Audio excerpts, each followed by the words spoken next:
Dövlət Tibbi Sosial Ekspertiza və Reabilitasiya Agentliyinin reabilitasiya avtobusu layihəsi çərçivəsində əlilliyi olan uşaqlara xidmət göstərilib.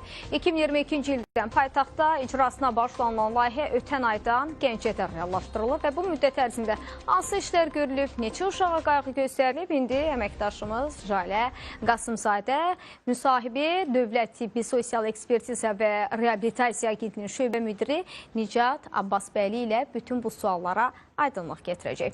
Axşamınız xeyir olsun.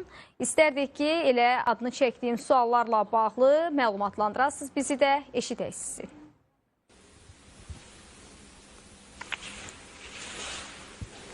Hər vaxtınız xeyir. Azərbaycanda əlilliyi olan uşaqlar üçün tətbiq olunan Rehabas layihəsi çərçivəsində artıq 3000-dən çox uşaq məhz reabilitasiya xidmətlərinə çıxış əldə edib. Bu layihəyə söhbət Rehabas avtobuslarından gedir. Məhz bu avtobuslar vasitəsilə uşaqlar reabilitasiya mərkəzlərinə asan, rahat və təhlükəsiz şəkildə çatdırılırlar. Ümumilikdə bu layihə 2022-ci ildən başlayıb və son dövrlərdə Gəncə şəhərini də əhatə edir. Təbii ki, bu istiqamətdə məsələ layihənin effektivliyi ilə bağlı suallar var.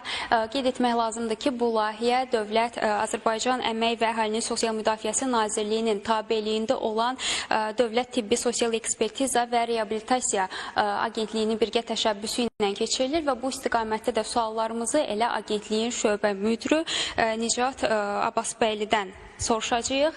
Hər vaxtınız xeyir Nicat bəy. Bu layihə çərçivəsində ümumilikdə hansı yeni yanaşmalar gözlənilir əlilliyi olan uşaqlarla bağlı? Eyni zamanda qeyd etdiyimiz kimi Bakı və Gəncə şəhərlərini əhatə edir. Yaxın perspektivdə digər ərazilərin də məhz bu proqrama qoşulması gözlənilirmi? Qeyd edim ki, bu layihə əlilliyi olan şəxslərin reabilitasiya mərkəzlərinə əlçatanlığın artırılması məqsədi ilə həyata keçirilmişdir. Bu layihənin adı reabilitasiya avtobusu Rehabas adında həyata keçirilir və 2022-ci ildən etibarən fəaliyyətə başlamışdır. İlk olaraq Bakı şəhərində Sumqayıt və Abşeron ərazilərində və yaxın ərazilərdən qalan əlilliyi olan şəxsləri bizim 2 nömrəli uşaq reabilitasiya mərkəzinə çatdırılmasını həyata keçirirdi. Burada layihənin mahiyyəti nədən ibarətdir?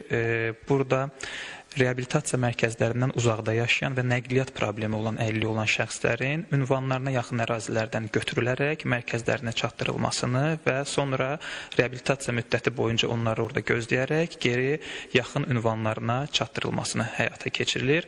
Mən qeyd etdim ki, bu ilk olaraq Bakı şəhərində 2022-ci ildən başladıktan sonra layihə uğurlu olduqdan sonra biz bunu bölgələrə də deməli daşıdıq və bizim Şəmkirdə yerləşən uşaq reabilitasiya mərkəzimizə də Gəncə və ətraf ərazilərdən olan uşaqların çatdırılması həyata keçirilir və bu layihə valideynlər və uşaqlar tərəfindən çox yüksək qiymətləndirilir və cari tarixə qədər 3000-ədək əlilliyi olan şəxsə biz xidmət göstərmişik.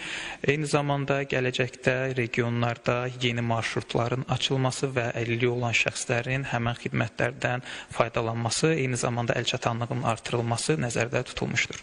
Təşəkkür edirəm. Ümumilikdə onu qeyd edək ki, məhz bu xüsusi avtobuslarda əlilliyi olan şəxslər üçün xüsusi dizayn edilib və onların rahat şəkildə çatdırılmasını təmin edir. Bununla paralel olaraq onu da bildirək ki, məhz əlilliyi olan şəxsləri müşahidə edən şəxslər də bu avtobusdan istifadə edə bilərlər. Qeyd etdiyimiz kimi, onlar avtobuslar vasitəsilə reabilitasiya mərkəzlərinə aparılıb, daha sonra isə geri ünvana qayıdırlar. Bizim bu istiqamətdə çatdırmaq istədiyimiz xəbərlər bu qədərdir. Söz yenidən xəbər mərkəzindədir. Təşəkkür edirik Jalə, hər ikinizə də.